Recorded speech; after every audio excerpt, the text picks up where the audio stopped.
Okay, it's Monday. Good evening. It's Monday, August 12th. You're watching the Convergence Report. I'm Mike Thomas on XE's TV, live streamed by Knockstrom Digital Media. We are at the downtown Windsor Business Accelerator at 720 Olette. This is where we're live streaming from.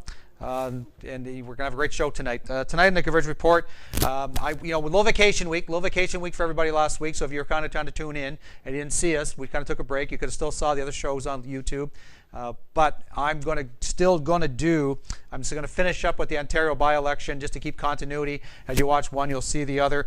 International Children's Game. Our children's games are hitting Windsor this week, so that's something I'm also going to talk about. And of course, what I saw on the internet and kind of some community events and some good things happening this weekend. It's going to be a very, very busy weekend, okay, in the Windsor area, Windsor-Essex County area. So you are watching the Convergence Report. I am Mike Thomas. This is XE's TV, live streamed by Knockstrom Digital Media, downtown Windsor Business Accelerator, 720 Olette. We'll be back right after this.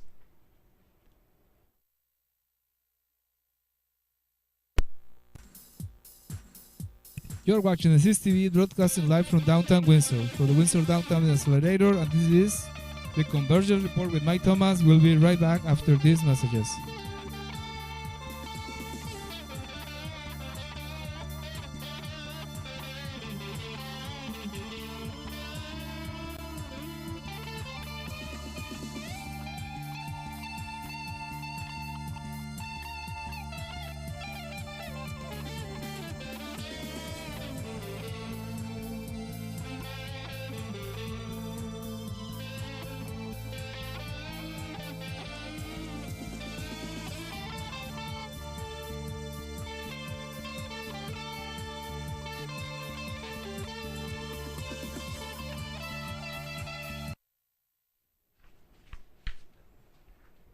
Okay, and we're back, and we're going to talk about the by-election, the Ontario by-election. My little spin on what is happening. The breakdown at Queen's Park is now Liberals end up with 50 seats total, Progressive Conservatives 37 seats, and the NDP is now up to 20 seats. They were quite impressed that got the +2 to make it a big 2-0. And it was, it was kind of a different type of election. There was no doubt. It was going back one way or another. When I last reported a couple weeks ago, it really did look like that it was PC strong at 3, with a potential really honestly it looked like the NDP was only going to get 1, and the Liberals were going to pull off a couple.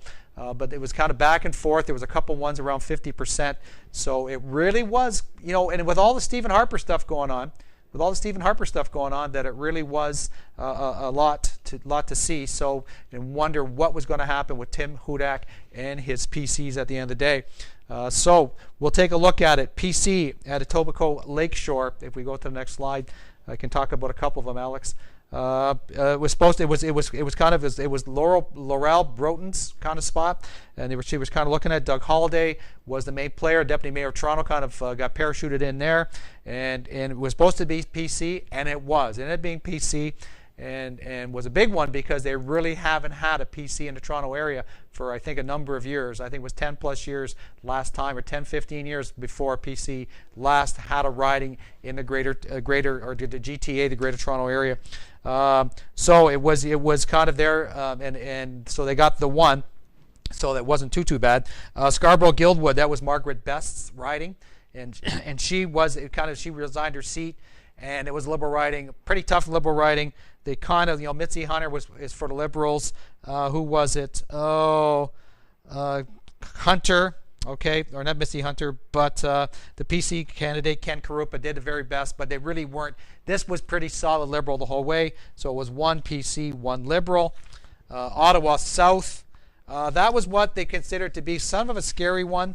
It was McGuinty's riding. They did not know whether or not it was going to be a Liberal riding or a McGuinty riding, and Conservative Matt Young came out. He looked like he was going to take this one, but at the end, the hard work, I'm going to say the hard work by the Liberal Party, or the low voter turnout, either one, it did remain a Liberal, but it was projected to be PC, so that was a disappointment for the Tim Hudak and his PCs to lose that one. Another big one was London West. London West really kind of looked like it was PC. The Liberal, that was Chris Bentley's riding, old Liberal riding, as he resigned. Don't forget, it was all 5 Liberals that we were playing with here, and he stepped down. it looked like that Ali Chambar was going to take this one. He was up in the polls, from the polls that I've been watching since the by-elections were announced, and I don't know what happened, but Peggy Sadler, NDP, just come riding in, come smashing through, and took this riding, and that was for being London. Was very, very disappointed. And and with that, what the Liberals had, they thought they had a decent candidate. They thought they had somebody with that kind of that middle of the road type of flavor that would adhere to kind of the Liberal feelings and the NDP feelings. But Peggy Sadler came out of there by 10:30 at night. She had 44% of the vote, and Shanbar only had about 30. He got wiped out. So that was extreme disappointment, because it really looked like that they had London West. And here down in Windsor, Tecumseh, was Percy Hatfield, and it was quite clear. And it was quite clear the other candidates did the best they could. G1 Gill came in kind of late. In all fairness to him, there was so many names that were thrown around, high-profile names. So they said this is kind of an all-star type of riding, and they were kind of looking at it. Eddie Francis wouldn't come in for the Liberals. Hatfield's asked to be for the Liberals. Some other councillors were also asked to come into play, and they said no. I don't know if they saw the writing on the wall, or once Percy Hatfield made his decision, they went, man, he's just too tough, and he was too tough, and he took it was a landslide victory basically, and he did excellent. So when it shook out, we talked about the numbers initially, but it shook out to be 2 for the NDP, 2 for the Liberals, and only 1 for the PCs, which was actually quite shocking. Because of that, there's been rumblings now. Even though the PCs are kind of up in the polls. They're up in the polls about 35%, the Liberals 32% overall. There's some clamoring now for a leadership review. They're going to have kind of like a little convention in September coming up, and they're getting the pressure that's saying that was a failure. They're trying to say that the win in Toronto was a great thing, but there was 2 other ones that they should have had. So there's going to be a review. But people are kind of encouraging Tim Hudak to let the review happen, that he will be successful. He will have confidence in going forward. But I guess that's what we're going to find out very shortly. And when I hear about it, I will report on it. I'm Mike Thomas. This is the Convergence Report on XE's TV. We will be back right after this.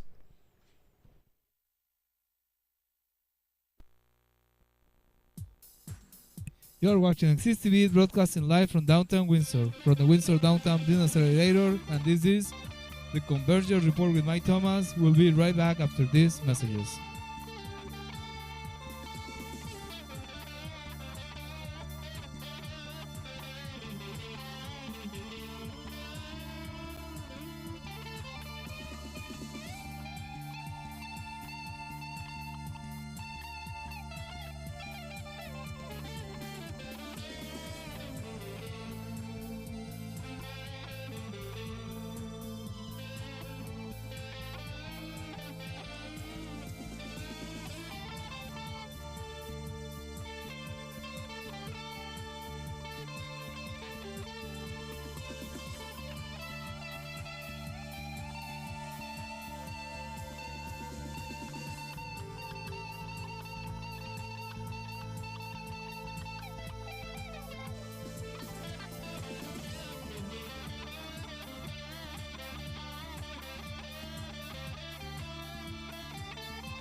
This is the Convergence Report with Mike Thomas, broadcasting live from downtown Windsor, for the Windsor Downtown Business Accelerator.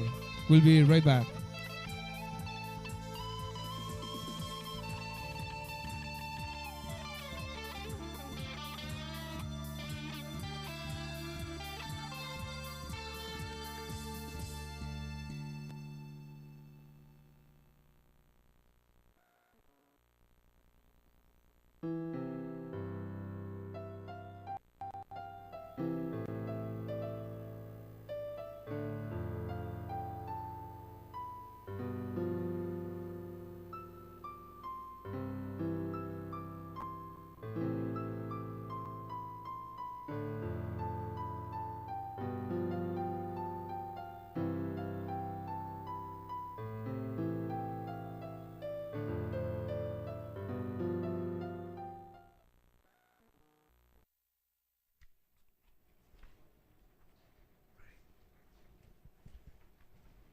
Okay, are we ready? Okay, we are back. You are back watching the Convergence Report. I'm Mike Thomas. My next little segment, my next little subject to talk about is, of course, the International Children's Games, Windsor, Essex 2013. It is happening in Windsor, or happening in the area from August 14th to 19th this week, and we're hoping to have some coverages for our shows next week between myself and Betty on the Go. The first International Children's Game took place in, I'm going to say, Silesia, Slovenia in 1968, the height of the Cold War. It was something he was trying to do. It was a vision that he had to try to, the professor, Metod Klemek, he really had a vision to try to help the youth, help the youngsters, people that suffered during the wars, especially during the suffering of the Second World War, and try to make a difference going forward. And he now has brought it to, it's become such a force. The International Children's Games are now governed by the Executive Committee and General Assembly, recognized by the International Olympics Committee. So it's become that bad, or that great. The Games have attracted over 35 participants over the years, and representing 332 cities in 74 countries over 4 continents, and is now believed to be the largest gathering of young people taking part in sports in the world. So it's going to be here. It looks like it's going to be a lot of fun. I'm going to kind of go through some of the things that are happening this week. It has a name. You know what has a name? The credit union, Windsor Family Credit Union, has $2.2 million over a 25-year period to sponsor the new aquatic center, the $77 million aquatic center, which everybody just can't wait to get in and participate and do the swimming and do everything that they need to do in there. They want to be able to do it and have a lot of fun. So it is now going to be called the Windsor International Aquatics and Training Center. People complain a little bit long, but WIATC, and it's a good thing, and with a good thing going forward. It's going to bring a lot of people into this area. I think they're anticipating about 5,000 athletes, coaches, and guests will be coming into the city. They said, from the initial, they thought there was little issues with travel papers, but that really has been taken care of. Russia is going to be here. There's about 50 participants, aren't going to be able to get here on time to participate in the games, and that was kind of from last week. So that's a fabulous thing that's going to happen to Windsor, Essex. You're going to see when I talk a little bit later on about some of the other exciting things with Balloonapalooza happening right around the time that all these children or all these athletes, youthful athletes, will be in the city. I think it's a perfect mesh, and it's really going to put, again, Windsor on the map. I give Eddie Francis for that, and of course the whole International Children's Games Committee get feather in their caps for getting it here, fixing what they needed to fix. Everybody got it done to make sure that we could have some good fun over the next bunch of days. Again, August 14th, August 19th. Some of the sports venues that they're going to be using, in the University of Windsor Stadium, they're going to be using that. Micmac Park, the old Bernie Soulier Diamond, and Father Cullen Stadium. They're going to be using that from the 15th to the 18th over on Prince Road. University of Windsor for basketball is going to be for the St. Denis Center, of course.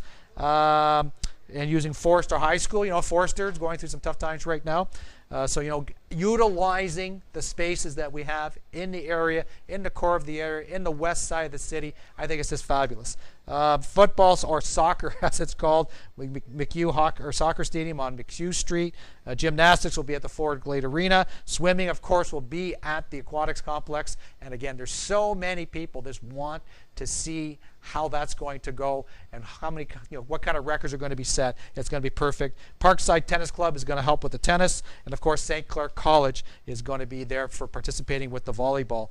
And there's going to be a lot. I said there's going to be a lot of athletes and a lot of people in this city for the next few days. So some of the athletes' residents, some of the people that kind of stepped up and are trying to help out, of course, University of Windsor, University Place on Peter Street, St. Clair College again, and the Academy of St. Cecile International School over on Kuzno Road, ones that tried to be able to put the students or put the children up, put the athletes up so they can be comfortable in their stay in Windsor. I think that'd be really, really good, and it'd be a lot of fun for everybody. And coming down and participating.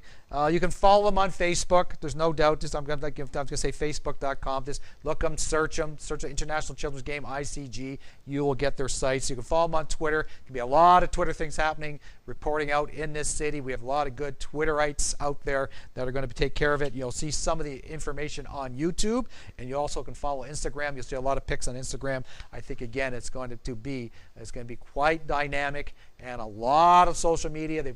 That's what it is nowadays. If you want to give yourself some profile and give yourself some view around the world, then you have to utilize those things. So just look at them, like them, retweet them, do what you need to do. This is a good thing for Windsor. Good thing that Windsor is good for everybody else. Free admission on arrival day, which would be Wednesday the 14th. Okay, Thursday is the first practice day. Friday, competition day 1. That's when it really begins. Passport to the world. I'm going to kind of talk about that in a minute. 17th is Passport to the World. Medal presentations on Sunday the 18th. Open ceremonies. It's sold out. Even though it was free, it was sold out. I should have said that before. They're going to have some featuring parade athletes, live music, dance, live on Kojiko. Give credit to the people. You know what? Watch on Kojiko starting 7 p.m. on Thursday this 15th. It'll be repeated on Friday. Just got to see their schedule. You want to see some of the events. You can't make it down. You want to see what's going on. They'll do some great repeats on the Friday, on the Saturday, and even on the Monday of the 19th at all different times. So check out Kojiko's schedule, and you'll see exactly what they're doing. Passport to the World on August 16th. Really it is. It's just a lot of cultural vendors. There's no admission to this event. Tastings will be if you want to taste the food, you might have to be a little low cost. But then it's going to be at the Riverfront Festival Plaza from 6 p.m. to 11 p.m. And again, welcome over the 1,600 athletes from around the world that are coming to Windsor, okay, for the International Children's Game. And you're going to see that, it'd be a great thing to experience all the cultures. And again, it's perfect. Sponsored by the Multicultural Council of Windsor and Essex County, the MCC, and presented by Windsor Family Credit Union. Again, you're seeing, the great community links that are putting this together. Closing ceremonies, they're saying you are invited to the party. The ICG closing ceremonies will take place on Sunday, August 18th, starting at 7 p.m. There will be a parade down to the Festival Plaza at 5:45. And again, you got so many volunteers, 500 volunteers, 1,300 athletes. Diplomats will march the athletes into the venue where the sports will be. They'll have the lowering of the flag and extinguishing of the official flame. International DJ producer Josh Carmen will have the music, and it'd be a lot of fun. Much music, video, dance with there. Windsor's Cheer Squad. And again, this event is also free to the public. No tickets. We hope to see you there. I think it'll be a lot of fun. You need to come out. I'm Mike Thomas. You're watching the Convergence Report.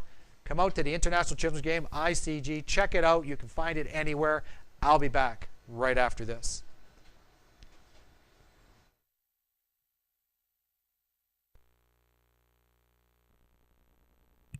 You're watching XTV broadcasting live from downtown Windsor, from the Windsor Downtown Business Accelerator.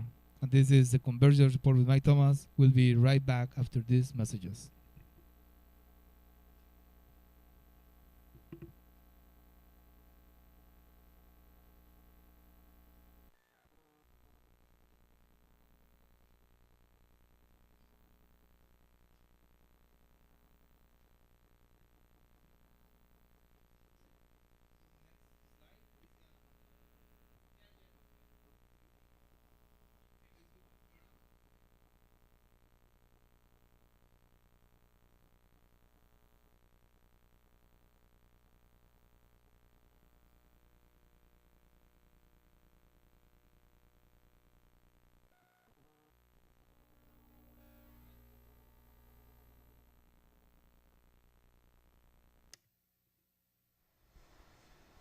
Okay, and we're back. I'm Mike Thomas. You're watching the Convergence Report on XE's TV, live streamed by Knoxstrom Digital Media. We are at the downtown Windsor Business Accelerator, 720 Olette Avenue. Right there, you can see right behind me, Olette cars, people passing by. This is where we're at. If you want to come out, watch the show, come on down, watch the show. I'm just going to do, and again, it was an insert in the Windsor Star, Windsor Essex. It was game on. And it's just, before I move on to my next segment, I was just going to give you some fun facts that were presented in this nice little insert. It's a good, a good keepsake, something to put aside, maybe even participating in the event. Subway restaurants will serve 8,000 sub sandwiches during the International Children's Game. That's over 13 soccer fields. This is probably not really good. As long as we're recycling, this is great. Okay, 10 million, 10.6. They're like water bottles would fill the aquatic center pool. Okay, Coolini's will cook up pasta for more than 3,000 people at the closing ceremony. And 150 golds, 150 silvers, 166 bronze medals will be awarded. So just some fun facts of what's going on. 31 countries, 81 cities. Number of minutes athletes, coaches, and VIPs will spend in our area here for those days will be 7,620. So just some fun facts going forward for the Windsor International Children's Game. So make sure that you're following it, whether it's on Cogeco, whether it's on our regular news, whether it's on Twitter, Facebook. Check it out. Some good excitement. I'm going to tell you right now, some good excitement happening right now in Windsor, Essex County. So my next segment, it's not my final segment, but it's kind of almost there. I'm just going to, it's Facebook is what I saw on Facebook. But I went with more of a, because of what's happening this weekend, I kind of went more of the community flavor. Again, I said it a little bit earlier, the Downtown Windsor Business Improvement Association sponsoring, and it was kind of a little issue of whether or not there were some cuts to funding, and there's a little bit of worries, but they're going to be there August 17th to 18th in downtown Windsor, Palooza, with the great big balloons. And what I just listened on the way in was that those balloons and things are actually made in the area. Okay, Canadian-made balloons, so it's really cool. If you want to see Balloonapalooza, I'm going to go to my next slide, Alex, just so that everybody can see it. If they want to check out, you can check out websites, www.balloonapalooza.ca. They have contests. They have amusement park and mini express rides, live outdoor musical performances, there's some new things they're doing. But this particular week, Nouvelle Circus, Street Circus performance, 3D mapping is best explained in the world of Nick Shields.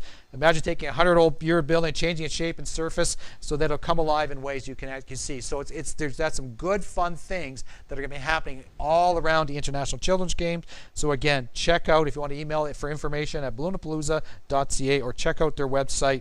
Got some great sponsors. They work really hard to make sure that this would still happen. They have a schedule of events for the 17th and the 18th, so I think you really should check that out. And there's a contest, the Ultimate Prize Contest. You go on their Facebook, like them, okay, and then you have a chance to win $650 prize package. You got The Wanted, you got Nicky Romero, maybe tickets to Russell Peters, 2 tickets to Miss Saigon, 2 tickets to the Windsor Symphony Orchestra, overnight stay at the Quality Suites, a cut and shave at the Modern Barber, and a mani-pedi for $50 at Au Natural Spa. So just some things, some chances to win some great things. So I think, maybe you should take a look at that if that's what you choose to do. The next one is, just as a reminder, we got some things coming up in the city, some things that, again, we're talking about kids, we're talking about camps and summer camps. The summer is still here. I know our weather's been crazy, but summer's been here. It's a downtown film camp, and it welcomes kids. Windsor Center for Film, Digital Media, and the Creative Arts is offering its first ever summer film camp for youth ages 9 to 12 this August. It's a 2-week camp. You can do 1 week at $155, or one of the weeks for $155, or you want to do both weeks for $285. For more information, you need to visit the Windsor Center for Film, Digital Media, and Creative Arts. You can see them on Facebook. You can kind of search them. Okay, give them a click. Based upon look on what's on my little screen. Check them out. Something good, something fun, something that will interest children down the road, and it'll be, I think, a lot of fun. One more thing I have, and my next slide, Alex, please. It is, and they're looking for golfers. So I said I would make sure I point this out. But it's the second annual Golf Classic at August 18th, this Sunday. I know it's a busy weekend. Okay, Fox Glen Golf Club or golf course. About $100. $100 get you golf and get you delicious dinner at the end of the day. 4 people, they need some extra foursome. So if you need to please contact Tony Sisti at 1973retirees@gm.com. So make sure you do that. Check out their website. Check it out. If you can help golf, it is for benefiting the dragon boats and to fight breast cancer. So very, very important. Very, very important activity, and they need support. Like many other things need support in this in Windsor. There is no doubt. The next one, I'm going to say it's going to be the BizX Mixer. So that is tomorrow night, Tuesday, August 13th, 6 to 8. If you want to go to the Thai Palace, 1140 Lausanne Road. Again, 6 to 8 p.m. It's where entrepreneurs and every business people kind of gives a BizX. Come on, have a little bit of fun, talk it up, exchange business cards. You know what? You help me, I help you. That's what business is all about. But come out and have some fun and meet some new people, meet some new entrepreneurs, and maybe somebody can help you. And that's really the theme behind the BizX. So I think that's going to be pretty good. So I'm going to stop right there. I will be back right after this to give you that last little update on across Canada for ALS. I'm Mike Thomas. This is Convergence Report. I will be back in a minute.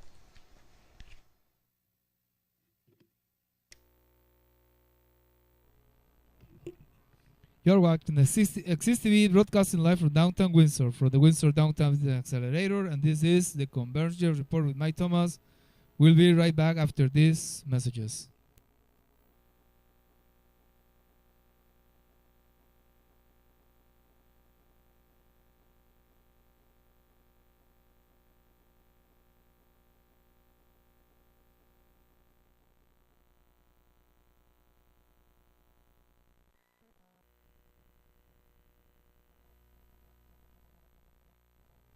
Welcome, ladies and gentlemen, to another edition of this program, Beyond the Incredible, a wild ride to the brink of madness. As always, presenting the topics others might be too afraid to expose to the public.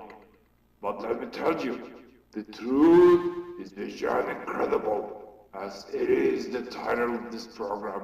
Fasten your seatbelts and enjoy the ride.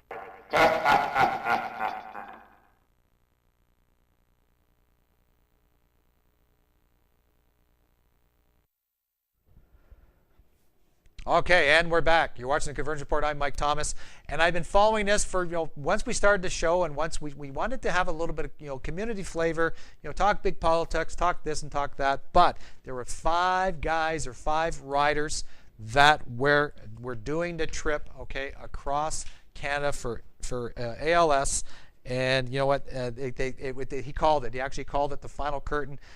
You see the pictures. If you actually see the picture on the screen, what their theme was.